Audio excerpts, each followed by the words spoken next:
Hello, and welcome to another bonus episode of the Newest Olympian. My name is Mike Schubert. I'm the titular Newest Olympian.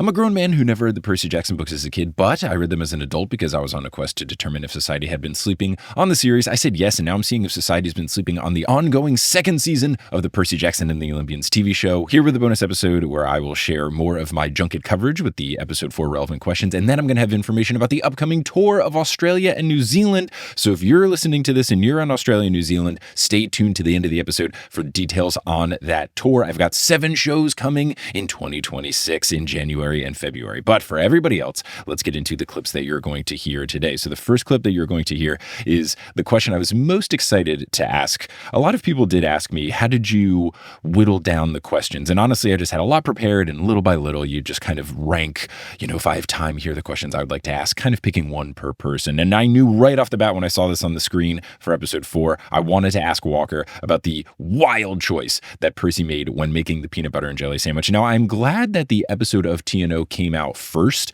before posting this clip, because a lot of people in the comments let me know that's how they make their sandwiches. So I might be off base thinking that this is ridiculous, but here's me asking Walker, basically, why did you do this? It's ridiculous. Hi, I'm Mike Schubert. I'm the creator of the Newest Olympian podcast, and I'm here with the cast of Percy Jackson and the Olympians. Team, how's it going? Doing great. Good to see you. How you doing? Good to see you as well. Doing well, doing very well. Let's get into the questions right away. Walker, in episode 4, we see Percy making a peanut butter and jelly sandwich.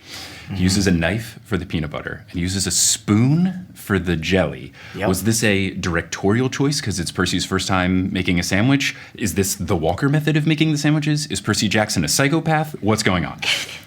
That's the Walker method. Yeah? You're a spoon jelly. That is the Walker. I did not think this was a crazy thing. Is this a crazy thing? I use a spoon for jelly. Okay, why? Am I supposed to use? Because it slips off the knife too easily. Getting it out of You need to get it out. But Okay. here's the thing. Like, you could use this. You could mess everything up and put the spoon in, put it down, and then spread it with a knife. Right, yeah. But it's just easier to just, the knife is done. Used it for the peanut butter. Now you use a spoon. Use the back of it. It's easy. Okay. By the way, I haven't eaten a peanut butter and jelly sandwich since then. Oh. You have Wait, no when- idea what how many episode times. was Because you do it so many times for the Cruise. show. Do you remember how many you I've had never to seen eat? that actually happen. Did I what? Do Sorry. you remember how many you had to eat that it really put you off on them? Well, we did. They had a spit buck. I don't know. I think I never spit it out though, because by the time I'd get out there, it was basically all chewed up and Sure. done. So I was like, it's just weird if I spit it out at that point. Yeah, totally. So I just ate all these sandwiches and this really thick bread. It is really fluffy looking, yeah. It wasn't even fluffy. It was Just dense. dense. It was what is it, soda bread or whatever? Oh, okay, yeah. Soda bread. Isn't Like that from a Type Sprite? of bread. You have to, no. It's You don't, similar. don't worry about it, it's all good. The next clip you're going to hear is from the junket I did with Dior, Arian, and Charlie. I asked Dior about what she is bringing to the role of Clarice and how that differs from what we saw in the books. Dior, so this season we're seeing a lot from Clarice, not only that we didn't necessarily see in season 1, but stuff we didn't even see in the book for Sea of Monsters. Yes. Obviously tough person persona, but still we see Clarice's fears, the things she's worried about, people she's trying to impress. What is it like for you to bring more dynamism to a character that doesn't have as much of that in the official text? I love that word.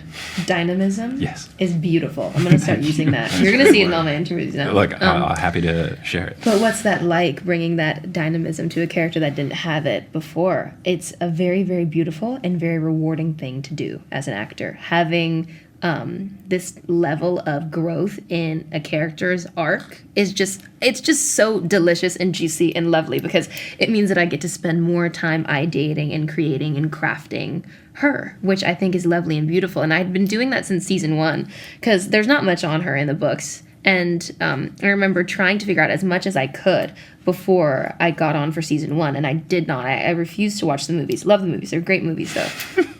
I wasn't going to watch them. And so I did a lot of research, through the internet, through fans and, fan canon and, little Reddit conversations and what they believe happened and blah, blah, blah, blah, blah.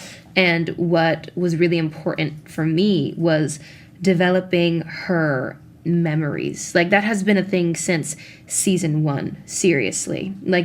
Understanding that and feeling that and seeing that literally in my mind's eye, in my body, so that when we get on set and we start going, if I'm triggered by something, I'm feeling it literally. Like my face will get hot. And I remember it was the first time I had experienced that for Clarice was in season 1 when that spear breaks and I'm looking at it. It's like all of the memories of my entire life and getting to camp for the first time and getting hurt in a bad limb. My dad finally like rewarding me for something, and then the spear happens. And then the same thing with the flash that happens before I give I like to call it my St. Crispian's Day speech because that was a reference, but the same thing happens. It's like I'm kind of just staring off into nothing, and I'm looking at all the achievements that I had and at camp and the conversation that I have with my dad before I leave. And I just make that switch. And to tie it all up and bring it back in, I absolutely love it. It's very, very rewarding and was very therapeutic. I've left this season a completely different person. That's awesome. Yeah. It's clear in the role. I think people are going to really see all the work that you put into the craft. And for all of you, people are going to see the work. It's such a great show so far. You all are lovely. Thank you so much for taking the time. Thank you. Until next time, I'll see you later. Oh, dude, thank you so Thank much. you. Of course. Nice to see you. So nice to see you. Thank you. Such an insightful answer from Dior. She cares so deeply about this character and goes all out, and you just love it, especially me as a huge Clarice fan. And finally, the final clip that you're going to hear from Junket Stuff is me specifically asking Craig Silverstein, but all of the executive producers, about the Mytho-Magic little box set that you could see in the background, because they use the figurines in episode 4, but you can also see a Mytho-Magic set in the background, proving that Mytho-Magic is where they got these figurines from, and that obviously sets up for season 3 when Nico comes around. Very excited to ask about this. Hi, I'm Mike Schubert. I'm the creator of the Newest Olympian podcast, and I'm here with the executive producers of Percy Jackson and the Olympians. Team, how's it going? Good. It's so good to see you. I'm doing very well. So excited to talk to you all. Let's start it off with Craig, because I didn't get to ask you a question at San Diego Comic-Con since I talked to them about the Sixers the whole time. In episode 4, in the very back, we can see a Mytho-Magic set that Clarice is using to chart out the plan on the Sea of Monsters. I know you're a big D&D fan. So what is something that is the coolest aspect of this little set piece that people might not know just from seeing it in the background of the scene? That we figured out the rules of how a game with the collectible card game, miniatures, and a 20-sided die would potentially all work together. In conversations with some game designers we know, the Riordans and all that stuff. Doesn't mean that those rules will actually be carried forward into a physical product. That's a dream. It doesn't mean it won't be. It won't be either. But we had to figure that out because also we have a very exacting prop crew, and they want to know exactly how these things are set so that it makes sense.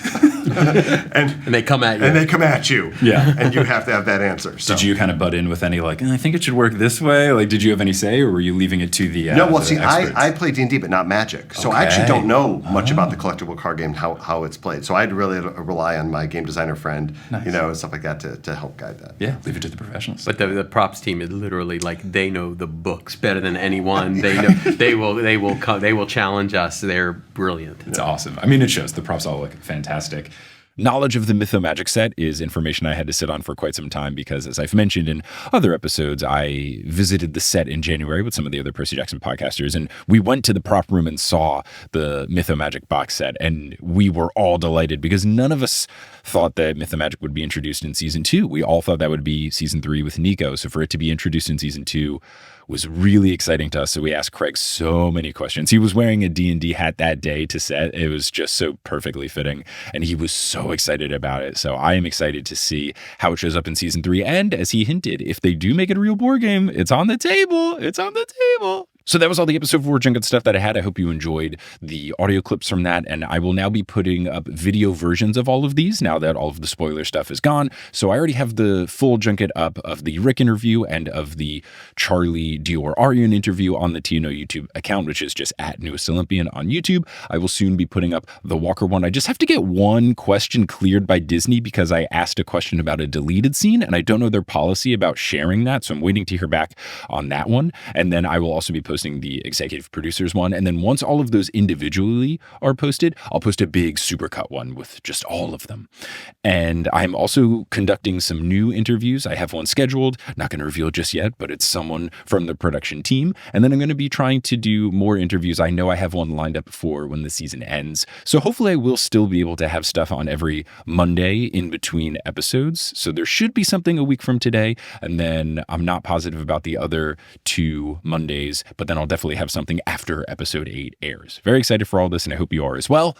So now let's talk about the Australia-New Zealand tour. In case you've missed the social media promos or the dynamically inserted promos where I've been telling everyone who downloads an episode in Australia and New Zealand, hello, I'm coming. Here is what's going on. So we've got 4 shows in Australia. I do have approval from the Australian government to do these shows. I got my temporary work visa and everything. We're locked and loaded and ready to go. So we've got 4 shows in Australia. January 3rd will be in Sydney. January 10th will be in Perth. January 17th will be in Melbourne. And January 24th, we will be in Brisbane.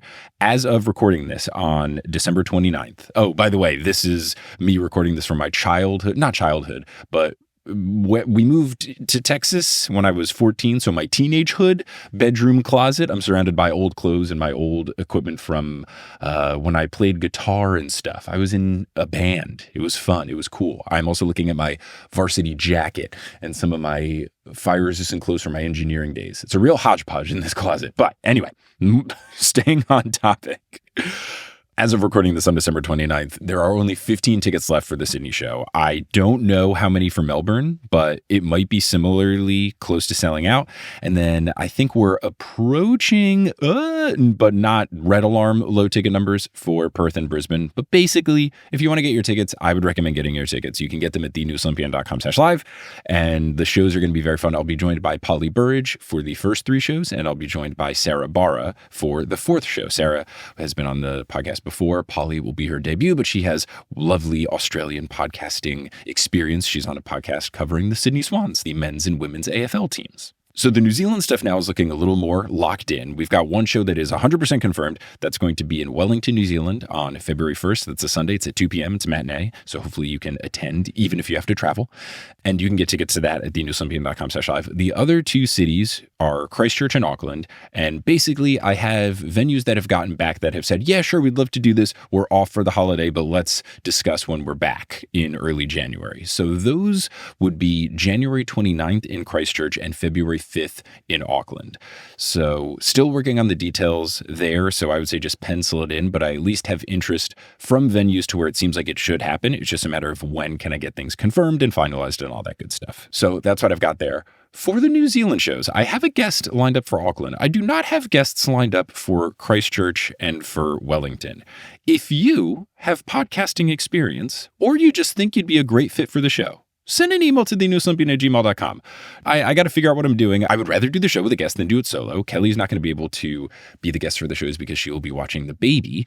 So if you have ever thought, my goodness, I would love to be a part of a The Newest Olympian episode, and if you're comfortable being on stage and talking, send me an email. If you have anything that proves that you'd be good at podcasting or podcasting live on stage or both, that really does help. Obviously, podcasting experience is going to be the main thing, but this is me telling you to shoot your shot and no promises because I got to figure it out. Maybe I decide to format and do something with the solo show. I'm not sure, but I at least want to open the door to having some local guests be on stage with me for those 2 shows. So if you think you'd knock it out of the park, send an email to thenewestolympian@gmail.com. But that's what we've got going on. I will post more updates to social media when things are confirmed. I have posted on Instagram what chapters will be covered at each of these shows. So Sydney should be chapters 10 and 11 of the House of Hades, Perth 12 through 14, Melbourne 15 through 17, Brisbane 18 through 19, and then it depends on if the Christchurch show happens or not, but basically whatever the first show in New Zealand is will be chapters 20 to 21, and then I didn't go past that because let's figure out if we are having more than one show before I set the chapters.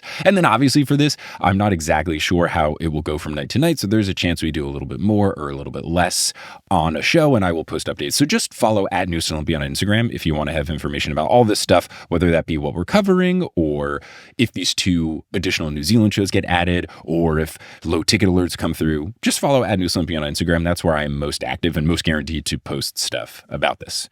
So that's all I got. Thank you so much for listening to this episode. I hope you enjoyed the bonus content. I hope you enjoyed me talking about the Australia-New Zealand tour. Even if you're not in Australia and New Zealand, I very much appreciate all of you checking out the podcast. Please subscribe if you haven't, and we'll be back in a couple of days to break down episode 5 of Percy Jackson and the Olympians. I'll be joined by the 2 co-hosts of the Seaweed Brain podcast. But until then, I'll Percy you later.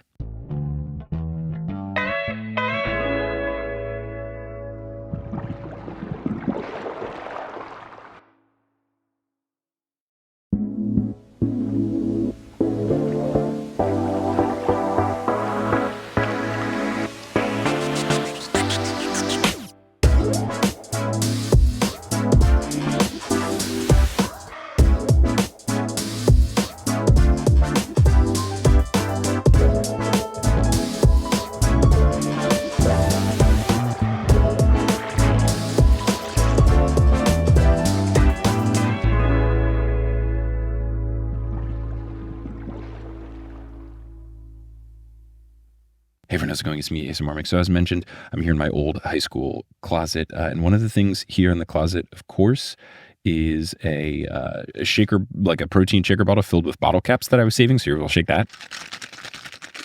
And then, of course, I also have a Nerf gun. So I'm going to see if I can do this like mostly one-handed, like lock it and fire it. There we go. Thank you so much for listening.